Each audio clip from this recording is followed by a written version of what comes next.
रीवा में भ्रष्टाचार का खुला खेल, धोखाधड़ी के आरोपी और राजस्व अधिकारी एफआईआर से बाहर। पीड़ित ने सीएम से लगाई गुहार।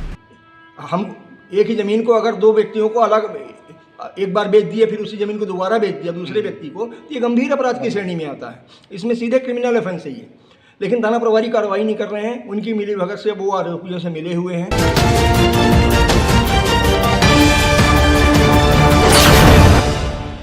नमस्कार, स्वागत है आपका बेगूसराय न्यूज प्लेटफॉर्म में।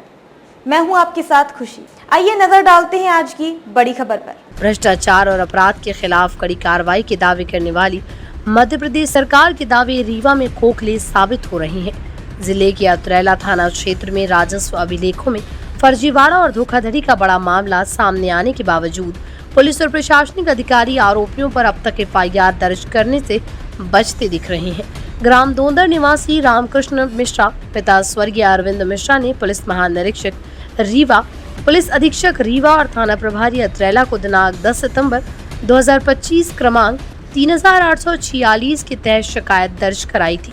शिकायत में गंभीर आरोप लगाए गए हैं कि अशोक मिश्रा, श्रीमती प्रभावती मिश्रा और पंकज मिश्रा ने पटवारी और तहसीलदार की मिलीभगत से राजस्व अभिलेखों में कूट रचना कर उनकी खरीदी हुई भूमि को अवैध रूप से दूसरों के नाम विक्रय कर दिया।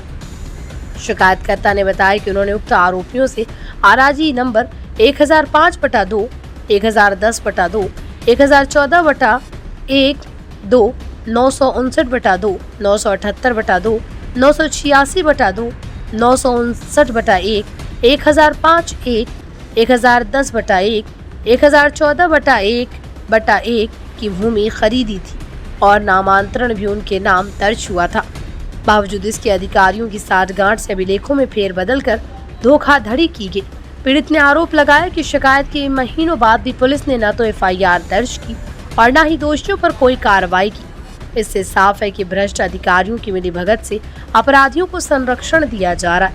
न्याय की आस लगाए रामकृष्ण मिश्रा ने अब सीधे मध्य प्रदेश के मुख्यमंत्री से दोषियों और संलिप्त अधिकारियों पर कठोर कार्रवाई कराने की मांग की है। मेरा नाम रामकृष्ण मिश्रा है। मेरे पिताजी का नाम स्वर्गीय श्री अरविंद कुमार मिश्रा है। मेरी उम्र लगभग 50 साल है। मैं डभौरा थाना अंतर्गत ग्राम दोंदर का रहने वाला हूँ।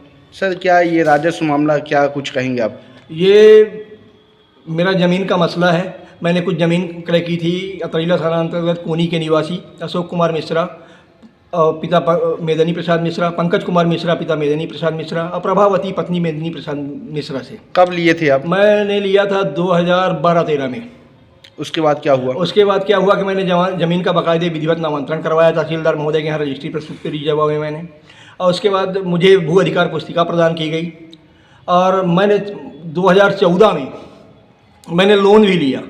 यानी यूनियन बैंक की शाखा तैला से मैंने केसीसी ऋण लिया। उसमें बाकायदे बैंक ने मेरी ज़मीन का सत्यापन करवाया। मैं तब तक खेती करता रहा उस ज़मीन पे। 2015 में मेरे ऊपर डभौरा थाना में एक मामला लग गया, अपराध पंजीबद्ध हो गया, तथाकथित मामला, जिसमें मैं आरोपी बना दिया गया। और उसी मामले में मैं केंद्रीय जेल रीवा में नवंबर 2015 में निरुद्ध हो गया। अभी कुछ समय पहले जब मैं माननीय सर्वोच्च न्यायालय नई दिल्ली से मैं जमानत प्राप्त करके बाहर आया तो मैंने ज़मीन के दस्तावेज खंगालना शुरू किया। तो मुझे पता चला कि जो ज़मीन मैंने 2012-13 में इन लोगों से क्रय की थी, वो ज़मीन अब मेरे नाम है ही नहीं, वो अन्य लोगों को बेच दी गई। अच्छा। तो मैंने जब रिकॉर्ड निकलवाया, पूरा पता किया, तो रिकॉर्ड में दूसरे का नाम दर्ज है कंप्यूटर में पूरा। तो जो व्यक्ति आपको जमीन बेचे हैं वही व्यक्ति दूसरे के नाम दूसरे को बेच दिए हैं। तो मैं इनके घर गया, इनसे बोला कि भाई ऐसा क्यों किए हो आप लोग, अशोक कुमार वगैरह के। ये सीधे बोले कि ज़मीन मेरी थी, मैंने बेच दिया है। तो एक ही ज़मीन को दो बार बिक्री करना बहुत गंभीर अपराध बनता है, जिसकी शिकायत मैंने थाना अतरैला में 5 अगस्त 2025 को एक लिखित आवेदन और समस्त दस्तावेज जो भी अभिलेख थे मेरे पास, और मैंने निकलवा के ऑनलाइन खसरा वगैरह, रजिस्ट्री वगैरह और ये ऋण पुस्तिका वगैरह मैंने थाना अतरैला में थाना प्रभारी को दी। अब वहाँ से मैंने विधिवत पावती प्राप्त करी। लेकिन आज दिनांक तक थाना प्रभारी ने कोई कार्रवाई नहीं की। इसके बाद मैंने अभी 10 तारीख को इसी महीने में मैंने एसपी साहब के यहाँ आवेदन दिया, आईजी साहब के यहाँ दिया कार्रवाई का, कि थाना प्रभारी अतरैला कार्रवाई नहीं कर रहे हैं। तो वो जाँच के नाम पर हीला हवाली करते हैं। वो बोलते हैं कोर्ट में केस चल रहा है।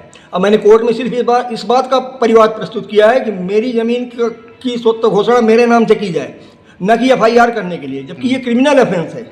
अगर किसी भी ज़मीन को और भूमि स्वामी के द्वारा एक ही ज़मीन को 2 बार बेचा जाता है, हम एक ही ज़मीन को अगर दो व्यक्तियों को अलग एक बार बेच दिए, फिर उसी ज़मीन को दोबारा बेच दिया दूसरे व्यक्ति को, तो ये गंभीर अपराध की श्रेणी में आता है। इसमें सीधे क्रिमिनल ऑफेंस है ये।